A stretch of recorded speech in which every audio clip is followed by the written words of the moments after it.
കർത്താവ് നമുക്ക് നൽകിയ ഈ രാത്രിക്കായിട്ട് ദൈവത്തെ സ്തുതിക്കുന്നു. പ്രത്യേകിച്ച് ദൈവവചന പഠനത്തിന് വേണ്ടി ആഗ്രഹിച്ച് ഇത്രയും സഹോദരി സഹോദരന്മാർ ഈ രാത്രി ഒരുമിച്ച് കൂടിയിരിക്കുന്നു എന്നുള്ളത് സന്തോഷകരവും പ്രശംസനീയവുമാണ്. നിങ്ങളെല്ലാവരെയും ഓർത്ത് ഞാൻ ദൈവത്തെ സ്തുതിക്കുന്നു. എല്ലാവരോടും പ്രത്യേകം നന്ദി പ്രാരംഭത്തിലെ അറിയിക്കുന്നു. ബാലസംഘത്തിൻ്റെ പത്തനംതിട്ട സെൻറ്റർ കഴിഞ്ഞ കാലങ്ങളിൽ പല യോഗങ്ങൾ ക്രമീകരിച്ചു. അതിൽ പലതിലും പങ്കെടുക്കുവാനും ശുശ്രൂഷ ചെയ്യുവാനും എനിക്ക് അവസരം ലഭിച്ചു. ഇന്ന് ഒരിക്കൽ കൂടെ ഈ സൂം പ്ലാറ്റ്ഫോമിലൂടെ ദൈവവചനം ശുശ്രൂഷ ചെയ്യുവാൻ എന്നെ ക്ഷണിച്ചതിൽ പ്രത്യേകം നന്ദി എനിക്കുണ്ട്. ചുമതലപ്പെട്ട എല്ലാ സഹോദരന്മാരോടും എനിക്കുള്ള നന്ദി അറിയിക്കുന്നു. പ്രത്യേകിച്ച് ഞങ്ങളെ പ്രാർത്ഥനയിൽ ഓർക്കുന്നു എന്ന് കേട്ടത് വളരെ ആശ്വാസകരവും സന്തോഷകരവുമാണ്. തുടർന്നും പ്രാർത്ഥിക്കും എന്ന് പറഞ്ഞതിലും സന്തോഷമുണ്ട്. ദൈവം സൗഖ്യം തരാനായിട്ട് ഞങ്ങളും ആഗ്രഹിക്കുന്നു. നേരത്തെ അറിയിച്ചതുപോലെ നമ്മൾ ഇന്നു മുതൽ പഠിക്കാനായിട്ട് ആഗ്രഹിക്കുന്നത് യിരെമ്യാ പ്രവാചകൻ്റെ ജീവിതത്തെക്കുറിച്ചാണ് എന്ന് മനസ്സിലായല്ലോ. വേദപുസ്തക കഥാപാത്രങ്ങളിൽ വച്ച് വളരെ പ്രധാനപ്പെട്ട പലരെ നാം പരിചയപ്പെടുന്നു. അതിൽ ഒരു മഹത് വ്യക്തിയാണ് യിരെമ്യാ പ്രവാചകൻ. അദ്ദേഹത്തിൻ്റെ 40 വർഷത്തെ ശുശ്രൂഷാകാലം വളരെ ആവേശം ജനിപ്പിക്കുന്നതാണ്. കഴിഞ്ഞ കാലങ്ങളിൽ പല കഥാപാത്രങ്ങളെക്കുറിച്ച് പഠിക്കുവാനും ചിലത് പഠിപ്പിക്കുവാനുമുള്ള അവസരം കർത്താവ് എനിക്ക് തന്നു. ഒരർത്ഥത്തിൽ എൻ്റെ ശുശ്രൂഷയും എൻ്റെ വിശ്വാസ ജീവിതവും നിലനിർത്തിയിരിക്കുന്നത് തന്നെ ദൈവകൃപയാൽ ഇവരുടെ പലരുടെയും ജീവചരിത്രം വായിച്ച് ധ്യാനിച്ച് ധൈര്യപ്പെട്ടതുകൊണ്ടാണ്. നമ്മളെപ്പോലെയുള്ള സാധാരണ മനുഷ്യർ നമ്മളെക്കാൾ എതിർപ്പുകൾ അനുഭവിച്ച് പ്രതികൂലങ്ങളുടെ മധ്യത്തിൽ എങ്ങനെ കർത്താവിനെ സ്നേഹിച്ച് സേവിക്കാൻ കഴിഞ്ഞു എന്നുള്ളത് ഒരു വെല്ലുവിളിയായി കണ്ട് അതേറ്റെടുക്കുവാൻ ദൈവം കൃപ തന്നു. അതിൽ പ്രധാനപ്പെട്ട ഒരു പ്രവാചകനാണ് യിരെമ്യാവ്. ഇന്ന് രാത്രി യിരെമ്യാവിനെക്കുറിച്ചൊരു മുഖവര എന്ന വണ്ണം നാം ചില കാര്യങ്ങൾ ചിന്തിക്കും. നമുക്കറിയാം, യെശയ്യാവ് മുതൽ മലാഖി വരെ 16 പ്രവചന ഗ്രന്ഥങ്ങളാണ് പ്രവാചകന്മാരുടെ പേരിൽ നമുക്ക് എഴുതപ്പെട്ട് കിട്ടിയിട്ടുള്ളത്. വേറെയും ധാരാളം പ്രവചനങ്ങളും ഭാഗികമായ പ്രവചന ഗ്രന്ഥങ്ങളുമൊക്കെ വിശുദ്ധ ബൈബിളിലുണ്ട്. എങ്കിലും പ്രവചന പുസ്തകങ്ങൾ എന്ന പേരിൽ നാം പരിചയപ്പെടുന്നത് ഈ 16 പ്രവാചകന്മാരുടെ പുസ്തകങ്ങളെയാണ്. അതിൽ അവർ രണ്ടായി വിഭജിച്ചാണ് വേദപണ്ഡിതന്മാർ പഠിപ്പിച്ചിട്ടുള്ളത്. നിങ്ങൾ ചിലരറിയുന്നത് പോലെ അവരെ വലിയ പ്രവാചകന്മാരെന്നും ചെറിയ പ്രവാചകന്മാരെന്നും രണ്ടായിട്ട് വിഭജിച്ചിരിക്കുന്നു. ഈ വലിയ പ്രവാചകന്മാരുടെ ഗണത്തിൽപ്പെട്ടതാണ് യിരെമ്യാവ്, യെശയ്യാവ്, യെഹെസ്കേൽ, ദാനിയേൽ എന്നുള്ളവർ. ബാക്കിയുള്ള 12 പേര് ചെറിയ പ്രവാചകന്മാരെന്നറിയപ്പെടുന്നത് അവർക്ക് ഈ 4 പ്രവാചകന്മാരെക്കാൾ എന്തെങ്കിലും കുറവുള്ളത് കൊണ്ടല്ല. ഈ 16 പേരും ദൈവസന്നിധിയിൽ വലിയവരാണ്, ശ്രേഷ്ഠന്മാരാണ്, ദൈവത്തിന് ഏറ്റവും വേണ്ടപ്പെട്ടവരാണ്. എന്നാൽ പുസ്തകങ്ങളുടെ വലിപ്പച്ചെറുപ്പം അനുസരിച്ച് ചെറിയ പ്രവാചകന്മാരെന്നും വലിയ പ്രവാചകന്മാരെന്നും രണ്ടായിട്ട് വിഭജിച്ചിരിക്കുന്നു. ഇതിൽ ഈ 16 പ്രവാചകന്മാരുടെ ജീവകാലഘട്ടം അത് മനസ്സിലാക്കാനായിട്ട് എളുപ്പം നമുക്ക് സാധിക്കുന്ന ഒരു വിഭജന രീതിയുണ്ട്. അത് യഹൂദ ജനത്തിൻ്റെ ബാബേൽ പ്രവാസത്തോട് ബന്ധപ്പെട്ടാണ്. ബാബേൽ പ്രവാസത്തിന് മുമ്പ് ജീവിച്ചിരുന്നവരാണ് യെശയ്യാവ് മുതലുള്ള 11 പ്രവാചകന്മാർ. അവർ ബാബേൽ പ്രവാസത്തിന് തൊട്ട് മുമ്പാണ് ജീവിച്ച് ശുശ്രൂഷിച്ചത്. രണ്ടാമത്തത് ബാബേൽ പ്രവാസത്തിൽ ശുശ്രൂഷിച്ച പ്രവാചകന്മാരാണ്. അവരാണ് യെഹെസ്കേലും ദാനിയേലും. പിന്നീട് ബാബേൽ പ്രവാസ ശേഷം ഹഗ്ഗായി, സെഖര്യാവ്, മലാഖി എന്നീ പ്രവാചകന്മാർ ശുശ്രൂഷ ചെയ്തു. അങ്ങനെയാണ് 16 പ്രവാചകന്മാരുടെ ജീവകാലഘട്ടം നമ്മൾ മനസ്സിലാക്കുന്നത്. അപ്പോൾ ആദ്യത്തെ 11 പ്രവാചകന്മാരെ നാം വായിക്കുമ്പോൾ, ആ പുസ്തകങ്ങൾ പഠിക്കുമ്പോൾ, ബാബേൽ പ്രവാസത്തിന് മുമ്പ് ദൈവം അവരോട് സംസാരിച്ച കാര്യമാണെന്ന് ഓർക്കുക. യഹസ്കേൽ പ്രവചനവും ദാനിയേൽ പ്രവചനവും വായിക്കുമ്പോൾ അടിമത്ത കാലത്ത് ദൈവം അവരോട് സംസാരിച്ചതാണെന്ന് ഓർക്കുക. പിന്നീടുള്ള 3 പ്രവചന ഗ്രന്ഥങ്ങൾ വായിക്കുമ്പോൾ അവർ ബാബേൽ പ്രവാസം കഴിഞ്ഞ് തിരിച്ച് യെരുശലേമിൽ വന്ന് ആ ജീവിതകാലത്ത് എന്ത് സംഭവിച്ചു എന്നുള്ളതിൻ്റെ സന്ദേശമാണ് എന്നും നാം ഓർത്താൽ നമുക്ക് ഈ പുസ്തകങ്ങൾ മനസ്സിലാക്കാനായിട്ട് കഴിയും. നമ്മൾ യിരെമ്യാ പ്രവചനത്തെക്കുറിച്ചല്ല പഠിക്കുന്നത്, എന്നാൽ ഒരു മുഖവരയായിട്ട് ഈ പുസ്തകങ്ങളൊന്ന് പരിചയപ്പെടുത്തി എന്ന് മാത്രമേ ഉള്ളൂ. യിരെമ്യാവിൻ്റെ ജീവിതം വളരെ വിശാലമായി രേഖപ്പെടുത്തിയിട്ടുണ്ട്. യിരെമ്യാവിൻ്റെ പ്രവചനം 52 അധ്യായം, വിലാപങ്ങളുടെ പുസ്തകം, ഈ 2 പുസ്തകത്തിൻ്റെയും എഴുത്തുകാരൻ യിരെമ്യാവാണ്. അതുകൂടാതെ രാജാക്കന്മാരുടെ 1-ാം പുസ്തകം, 2 ദിനവൃത്താന്ത പുസ്തകം, ഇതിലൊക്കെ യിരെമ്യാവിൻ്റെ ജീവിതം ചിതറിക്കിടക്കുന്നുണ്ട്. അപ്പോൾ അതിൽ നിന്ന് നമുക്കറിയാം, നമ്മൾ ഈ ഭാഗങ്ങളൊക്കെ സൂക്ഷിച്ച് പഠിച്ച് മനസ്സിലാക്കുമ്പോഴാണ് യിരെമ്യാവിനെ കുറിച്ചുള്ള ഒരു സാമാന്യ ധാരണ നമുക്ക് ലഭിക്കുന്നത്. ഈ യിരെമ്യാവിനെക്കുറിച്ച് പറയാൻ ശ്രമിക്കും മുമ്പ് എൻ്റെ മനസ്സിലേക്ക് വരുന്നൊരു ചിന്ത, ഇവരാരും ദൈവം തങ്ങളെക്കുറിച്ച് ഇങ്ങനെ വിശുദ്ധ ബൈബിൾ എന്നൊരു പുസ്തകത്തിൽ എഴുതി 1000 വർഷം ജീവിച്ചിരിക്കുന്ന ആളുകൾക്ക് വായിക്കുവാൻ കൊടുക്കും എന്നറിഞ്ഞവരല്ല ഈ പ്രവാചകന്മാരോ വിശുദ്ധന്മാരോ ആരും. അവരെല്ലാം ജീവിച്ച കാലത്ത് ദൈവകൃപ നിമിത്തം ദൈവത്തെ ഭയപ്പെട്ട് ദൈവം ആഗ്രഹിച്ചതുപോലെ ജീവിച്ചു. ദൈവത്തിൻ്റെ പരിശുദ്ധാത്മാവ് അത് നമുക്ക് രേഖയാക്കി തന്നു. ഓർക്കണം, ഇന്നത്തെ നമ്മുടെ സാഹചര്യം പോലെ അനുകൂലമായ ഒരന്തരീക്ഷവും അന്നവർക്കുണ്ടായിരുന്നില്ല. കൂടി വന്ന് ആരാധിക്കുവാനുള്ള സ്ഥലം, സഭകളോ വചനം പഠിപ്പിക്കുവാനുള്ള ദൈവദാസന്മാരോ ആലോചന പറഞ്ഞ് ആശ്വസിപ്പിച്ച് നടത്തുവാനുള്ള സഹോദരങ്ങളോ ഒന്നും ഉണ്ടായിരുന്നില്ല. അതിലെല്ലാം അപ്പുറം അവർക്ക് എഴുതപ്പെട്ട ബൈബിൾ ഉണ്ടായിരുന്നില്ല. അങ്ങനെയുള്ള ഒരു കാലത്ത് അവർക്കെങ്ങനെ ഇത്ര അത്ഭുതകരമായി ദൈവത്തെ പ്രസാദിപ്പിക്കുവാൻ കഴിഞ്ഞു എന്നുള്ളത് നമുക്കൊരു വെല്ലുവിളിയാണ്, ആശ്ചര്യകരമാണ്. പ്രിയപ്പെട്ടവരെ, നമുക്കിന്ന് എല്ലാ അനുകൂല ഘടകങ്ങളുമുണ്ട്. നമുക്കറിയാം, നാം സാധാരണ പറയുന്നതും കേൾക്കുന്നതുമായ കാര്യം വല്ലാത്ത ഒരു ദുഷിച്ച തലമുറയിൽ നമ്മൾ കഴിയുന്നു എന്നുള്ളതാണ്. ഞാനത് നിഷേധിക്കുന്നില്ല. എന്നാൽ അതിൻ്റെ മധ്യത്തിലും നമുക്ക് യോഗ്യമാവണ്ണം ജീവിച്ച് ദൈവത്തിന് പ്രസാദകരമായതുപോലെ പ്രവർത്തിക്കുവാനും അവനെ സേവിക്കുവാനും നിശ്ചയമായിട്ടും കഴിയും. അതിനുള്ള അനുകൂല ഘടകങ്ങൾ നമുക്ക് ദൈവം തന്നിട്ടുണ്ട്. നമ്മളത് ഓർത്തുകൊള്ളുക.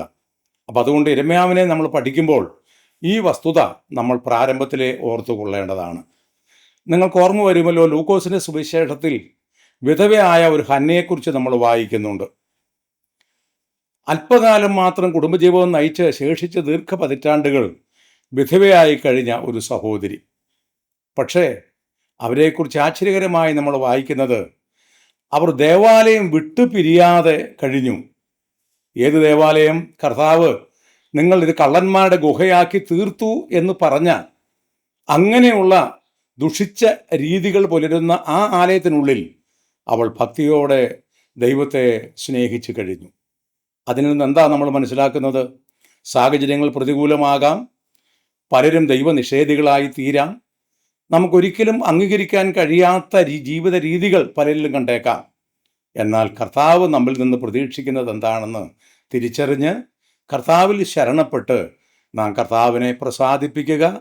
അതാണ് ഈ പഠനം കൊണ്ട് നമ്മളെല്ലാവരും ആഗ്രഹിക്കുന്നത്.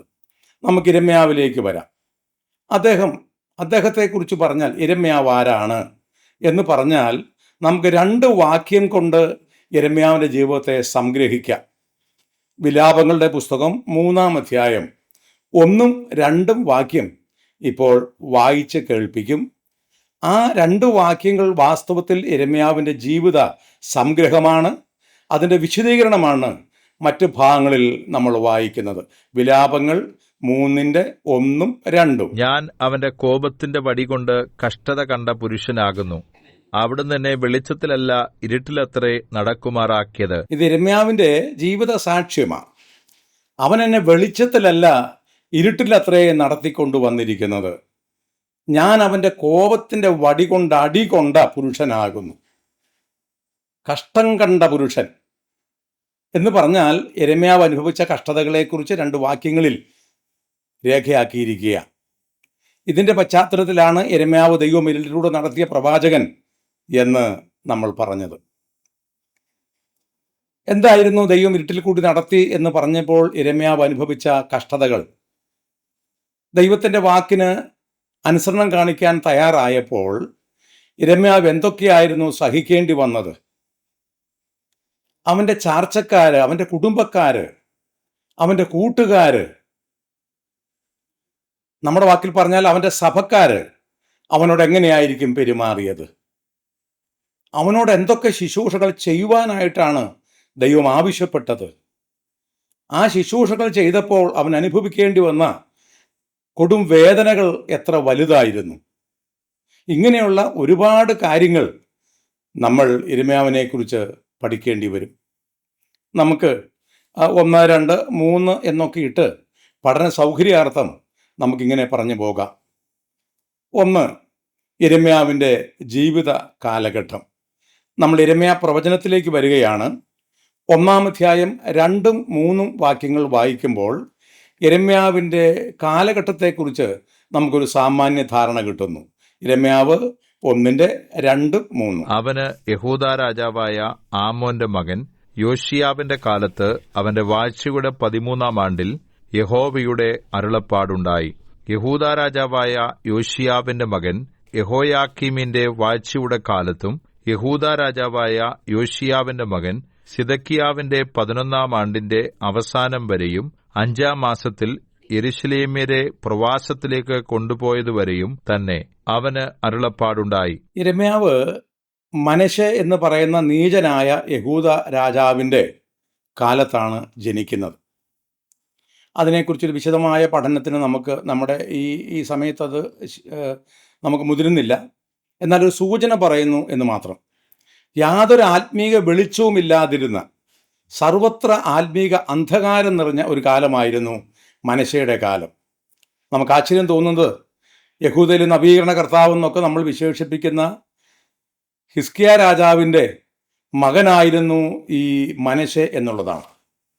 അദ്ദേഹം 55 കൊല്ലം യഹൂദ രാജ്യത്ത് ദുർഭരണം നടത്തി. അദ്ദേഹത്തിന് ശേഷം അദ്ദേഹത്തിൻ്റെ മകൻ ആമോൻ 2 കൊല്ലം അതേ ദുർഭരണം നടത്തി. അങ്ങനെ 57 വർഷം വചനവിരുദ്ധമായ ഒരു ജീവിത രീതി അതായിരുന്നു യഹൂദയെ സംബന്ധിച്ച് ഉണ്ടായിരുന്നത്. ദൈവത്തിൻ്റെ ആലയത്തിൽ പോലും അന്യദൈവങ്ങളെ ആരാധിക്കുന്ന, വിഗ്രഹങ്ങളെ സ്ഥാപിക്കുന്ന അതിനീചമായ ഒരു ആരാധനാ സമ്പ്രദായം. അങ്ങനെയുള്ള തകർച്ചയുടെ മധ്യത്തിലാണ് യിരെമ്യാവ് ജനിക്കുന്നത്. എന്നാൽ യിരെമ്യാവ് ജീവിച്ച കാലഘട്ടത്തിലെ രാജാക്കന്മാരെക്കുറിച്ച് ഒരു വിശദീകരണം നമ്മൾ ഈ വായിച്ച ആ ഭാഗത്തുണ്ട്. അദ്ദേഹം ഏതാണ്ട് 5 രാജാക്കന്മാരുടെ കാലത്ത് അദ്ദേഹം ജീവിച്ചിരുന്നു എന്നാണ് നമ്മൾ ഈ ഭാഗത്ത് വായിച്ചത്. പ്രിയപ്പെട്ടവരെ, ഒരിക്കലും ഭക്തിയോടെ ജീവിക്കാൻ കഴിയാത്ത ഒരു കാലം, ആ കാലത്ത് ദൈവം യിരെമ്യാവിനെ ജനിക്കുവാനുള്ള അവസരമാണ് നൽകിയത്. ദൈവത്തിന് പ്രത്യേക ഉദ്ദേശമുണ്ടായിരുന്നു. എല്ലാവരും ഭക്തരായി കഴിയുമ്പോൾ അതിന് മധ്യത്തിൽ ഒരു ഭക്തനായിരിക്കുക എന്നല്ല ദൈവം ചിന്തിച്ചത്. പകരം ഈ പ്രതികൂലങ്ങളുടെ മധ്യത്തിൽ, അനാത്മീയത്വത്തിൻ്റെ മധ്യത്തിൽ, ഈ ആത്മീയ അന്ധകാരം നിറഞ്ഞതിൻ്റെ മധ്യത്തിൽ യിരെമ്യാവ് വേറിട്ടൊരു സ്വഭാവമുള്ള ആത്മീയനായിരിക്കണം എന്ന് കർത്താവ് ആഗ്രഹിച്ചു. അങ്ങനെയാണ് യിരെമ്യാവിനെ ദൈവം എഴുന്നേൽപ്പിച്ചത്. മനശ്ശെയാണ് യെശയ്യാ പ്രവാചകനെ കൊന്നത് എന്ന് നമുക്കറിയാം. പക്ഷേ മനശ്ശെയ്ക്ക് യിരെമ്യാവിൻ്റെ ജനനത്തെ തടയാൻ കഴിഞ്ഞില്ല. ദൈവത്തിൻ്റെ ഹിതം നടപ്പാക്കുന്നതിൽ നിന്നും ദൈവത്തെ പിന്തിരിപ്പിക്കുവാൻ മനശ്ശെയുടെ വാളിനോ അവൻ്റെ അന്യദൈവ സേവയ്ക്കോ സാധിക്കുന്നതായിരുന്നില്ല.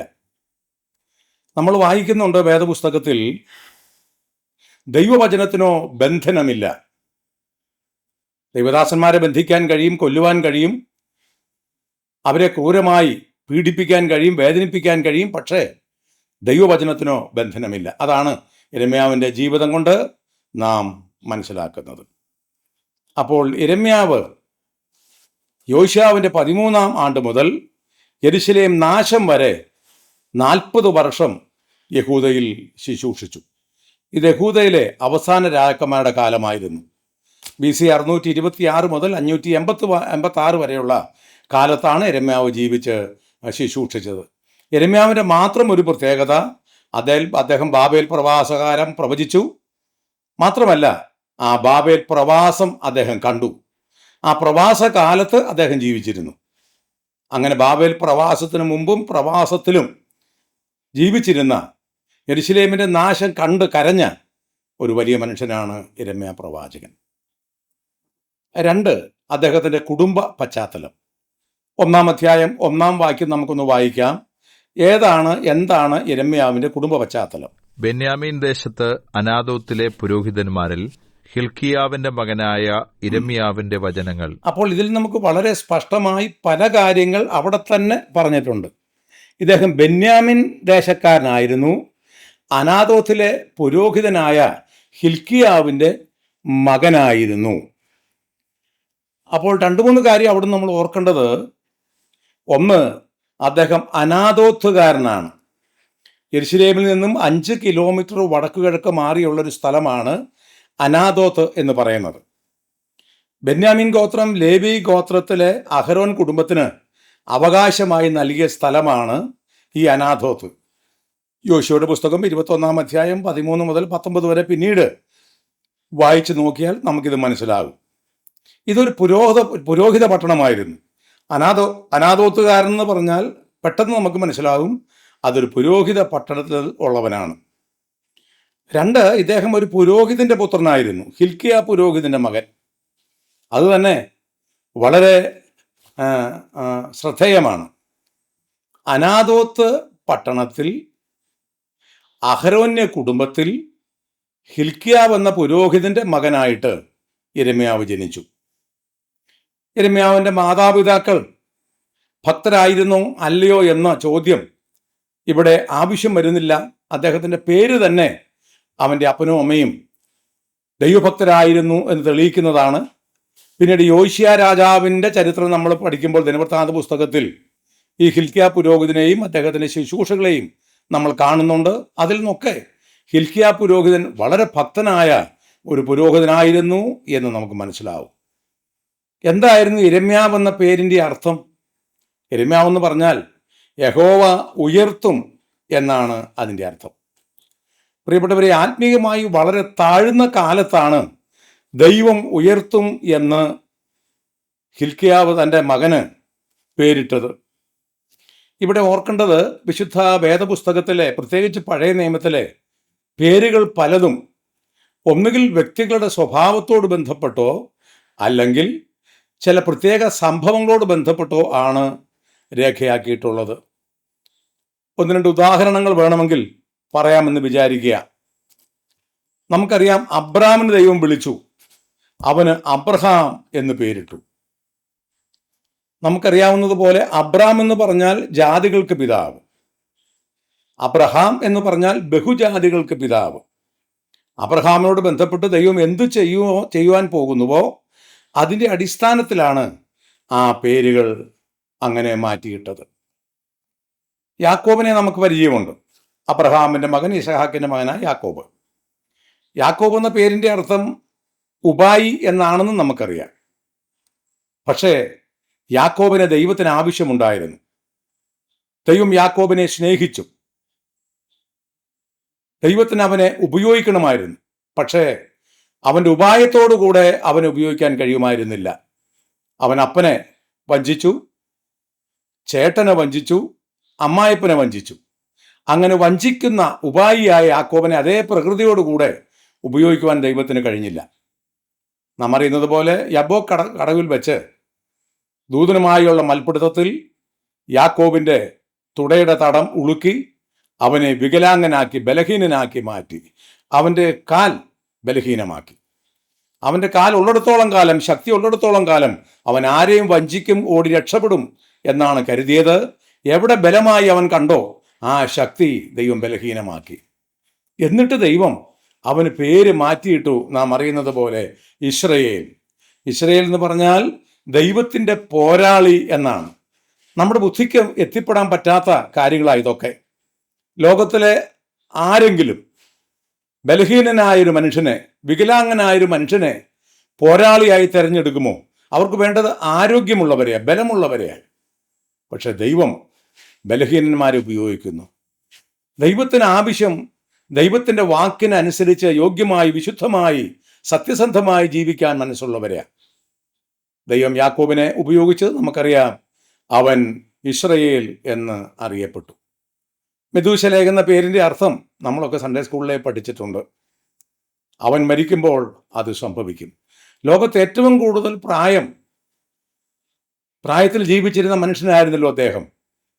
എന്തുകൊണ്ട് അദ്ദേഹത്തിന് പ്രായം ദൈവം ദീർഘിച്ചു കൊടുത്തു എന്ന ചോദ്യത്തിന് അവൻ മരിക്കുമ്പോൾ അത് സംഭവിക്കും എന്ന പേരിൻ്റെ അർത്ഥം ഗ്രഹിച്ചാൽ മതി. മെഥൂശലേഖ് മരിക്കുമ്പോൾ ദൈവം ലോകത്ത് ജലപ്രളയത്താൽ ന്യായവിധി നടത്തുകയും ആളുകൾ കൊല്ലപ്പെടുകയും ചെയ്യും. അപ്പോൾ ദൈവത്തിൻ്റെ കരുണ ദീർഘമാക്കിയ കാലമായിരുന്നു മെഥൂശലേഖിൻ്റെ കാലം. അപ്പം ഇങ്ങനെ നമ്മൾ ചിന്തിച്ചാൽ വേദപുസ്തകത്തിലെ പേരുകൾക്ക് വളരെ വ്യക്തമായ അർത്ഥമുണ്ട്.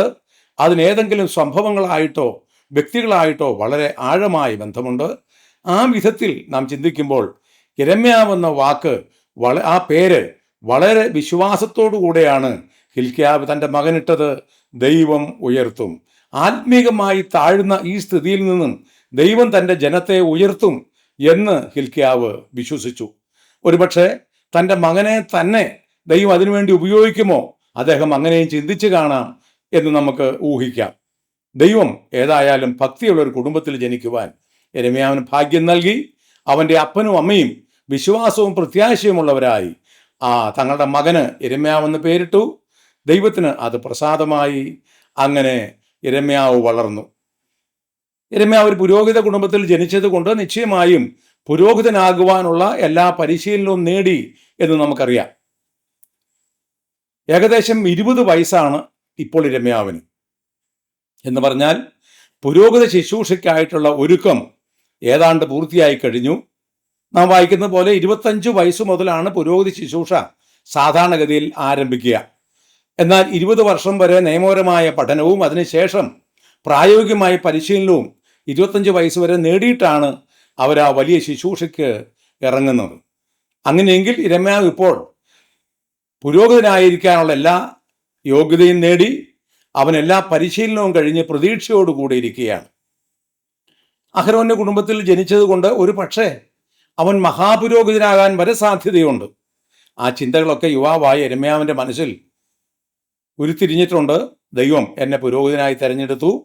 ദൈവം എന്നെ നിശ്ചയമായിട്ടും ഒരു മഹാപുരോഹിതനാക്കിയേക്കും.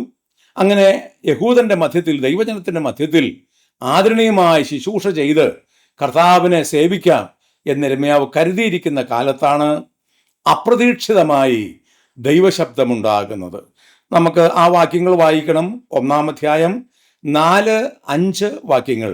യിരെമ്യാവിനെ ദൈവം വിളിക്കുന്നു. 4-5 വാക്യം.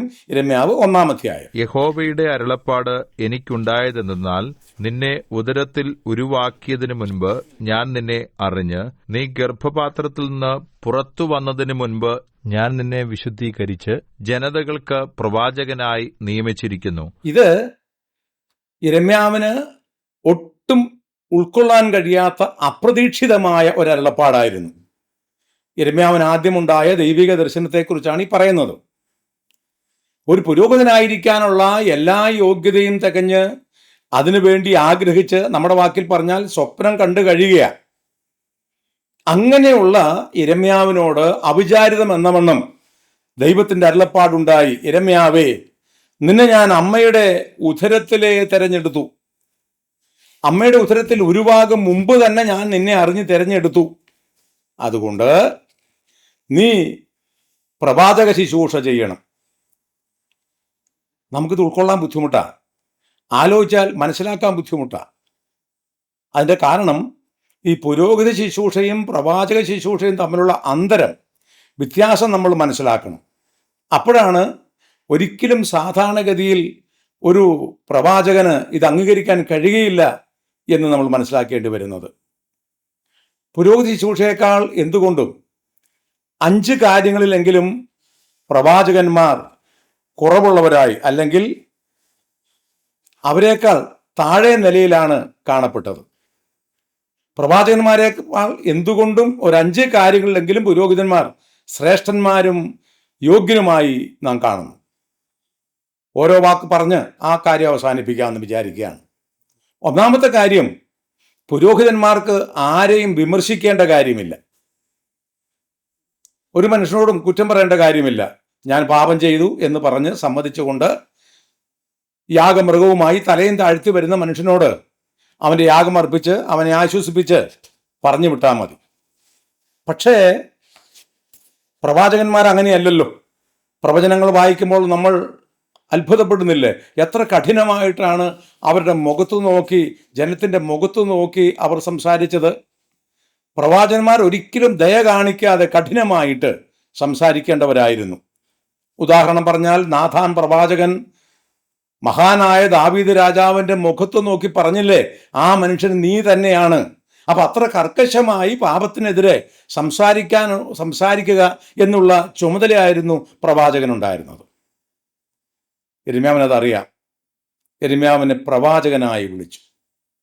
രണ്ടാമത്തെ കാര്യം, പുരോഹിതനായിരിക്കുക എന്ന് പറഞ്ഞാൽ ന്യായപ്രമാണത്തിൽ അതിന് വ്യക്തമായ തെളിവുണ്ട്. ഒരാൾ ചോദിക്കുക, നീ പുരോഹിതനായിരിക്കുന്നത് എന്തുകൊണ്ടാ, ആര് പറഞ്ഞിട്ടാ എന്ന് ചോദിച്ചാൽ അദ്ദേഹത്തിന് കൃത്യമായ തെളിവ് ന്യായപ്രമാണത്തിൽ ചൂണ്ടിക്കാണിക്കാൻ കഴിയും.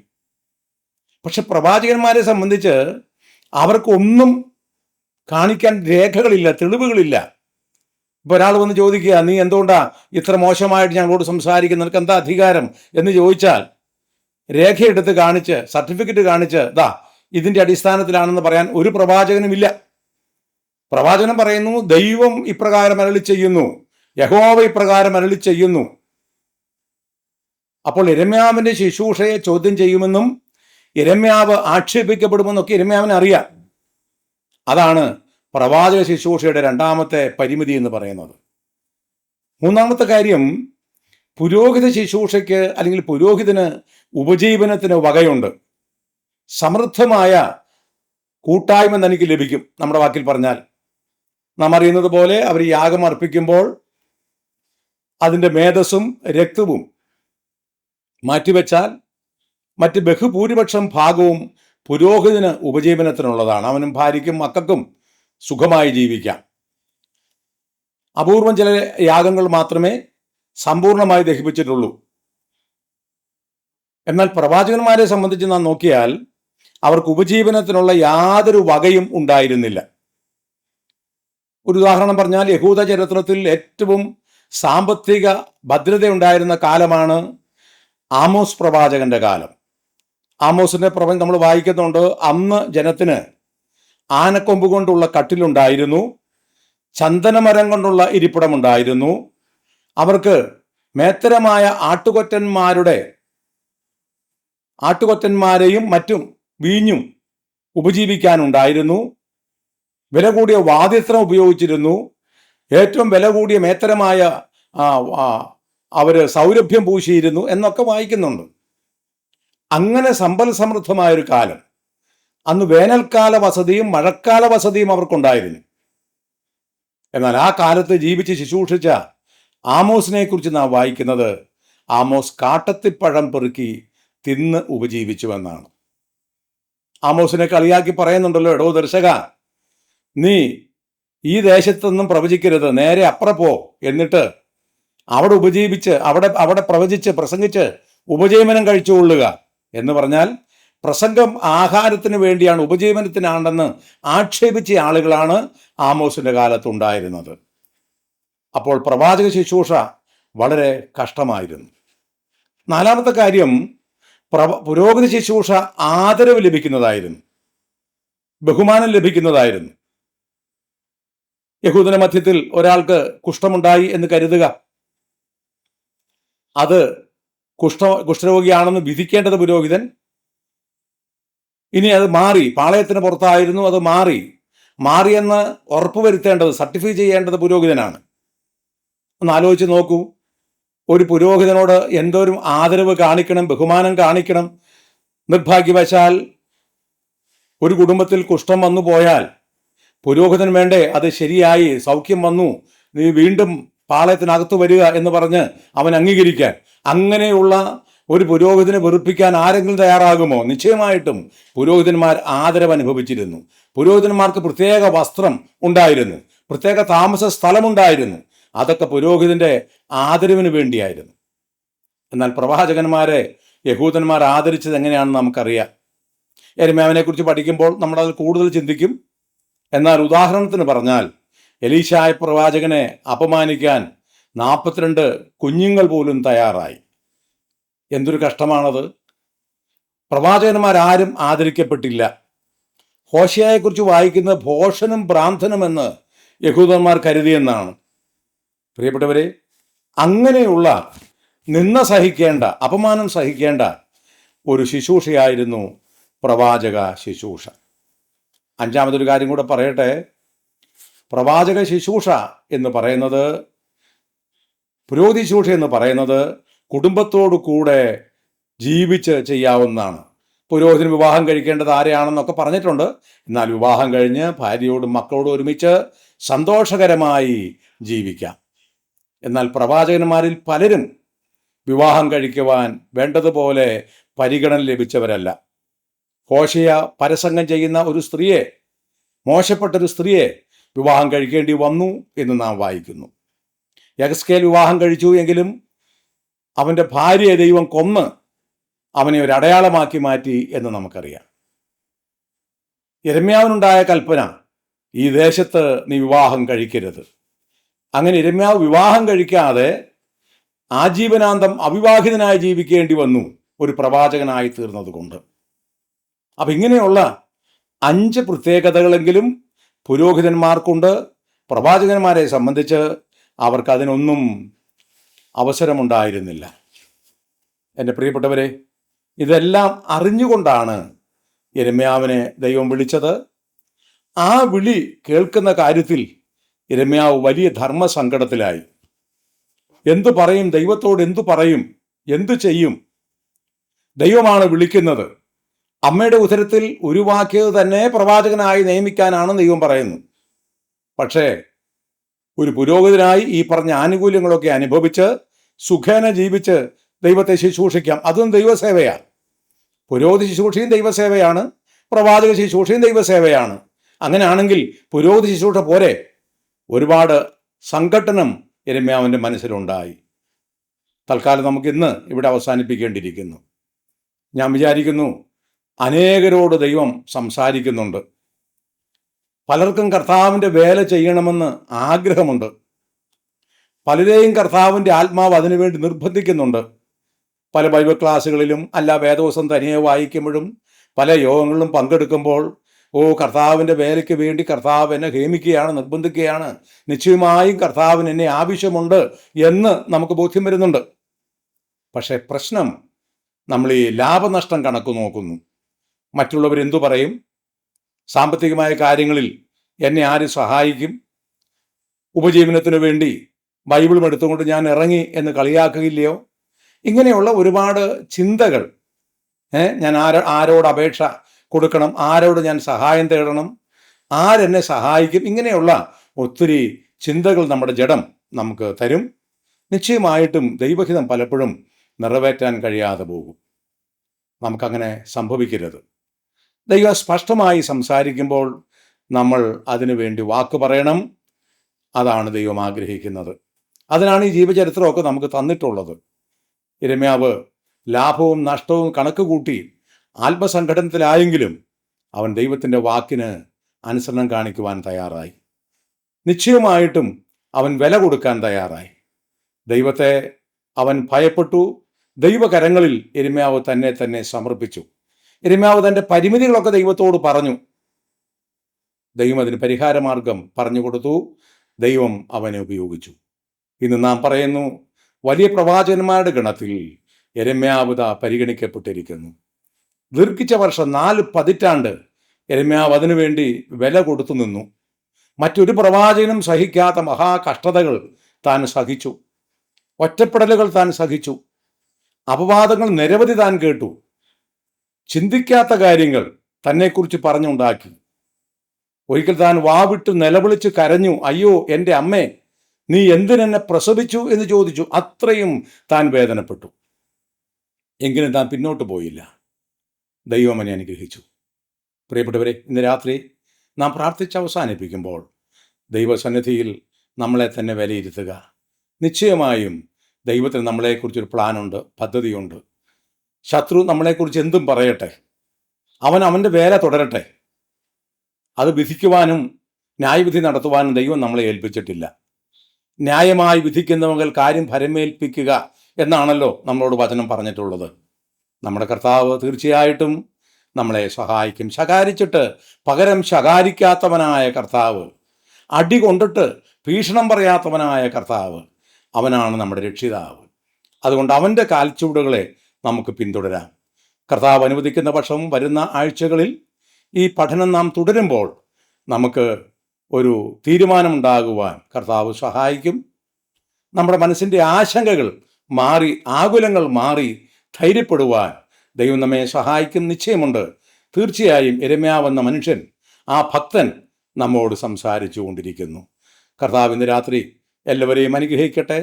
യിരെമ്യാവിനെക്കുറിച്ചുള്ള പഠനം ആത്മീക ഉന്നമനത്തിന് കാരണമായി തീരട്ടെ എന്നാഗ്രഹിക്കുകയും പ്രാർത്ഥിക്കുകയും ആഹ്വാനം ചെയ്യുകയും ചെയ്തുകൊണ്ട് ഞാൻ എൻ്റെ വാക്കുകൾക്ക് വിരാമം കുറിക്കുന്നു. എല്ലാറ്റിലും തിരുനാമം വാഴ്ത്തപ്പെടുമാറാകട്ടെ.